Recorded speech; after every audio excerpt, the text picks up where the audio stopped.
Siete riflesso del mistero della creazione e del mistero trinitario, così come noi sacerdoti siamo riflesso del mistero della redenzione. Lo ha detto il cardinale Angelo Bagnasco alle famiglie liguri riunite per la giornata di spiritualità loro dedicata al santuario genovese di Nostra Signora della Guardia. La giornata si è aperta con la catechesi di Monsignor Alberto Tanasini, che ha dato il là alla riflessione personale e di coppia. Dopo il pranzo, la condivisione ed il racconto delle esperienze di pastorale familiare di ogni diocesi della Liguria. Quindi la messa con un richiamo semplice ed essenziale da parte dell'arcivescovo di Genova, quello di un segreto che ha detto va continuamente ricordato per poterne essere anche annunciatori a coloro che affrontano l'avventura del matrimonio. Il segreto è pregare assieme, come sposi e con i figli a qualunque età.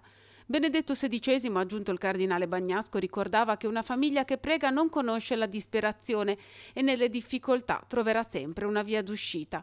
Ma c'è una seconda cosa che fa parte di questo segreto, ha detto il cardinale Bagnasco, ed è la lode a Dio.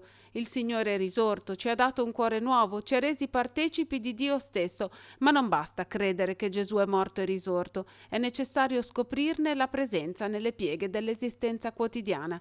Chiediamoci dunque se la vita ruota attorno alla scoperta di Dio, perché allora sarà portatrice della lode.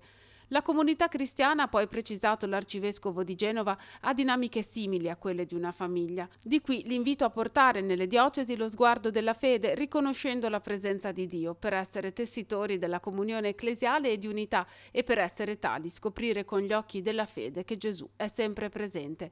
Al termine della messa il cardinale Bagnasco ha preso nuovamente la parola per assicurare a tutti i presenti la preghiera da parte dei vescovi liguri e in particolare ha ricordato le tante situazioni di eroismo nascosto che si vivono quotidianamente fra le mura domestiche.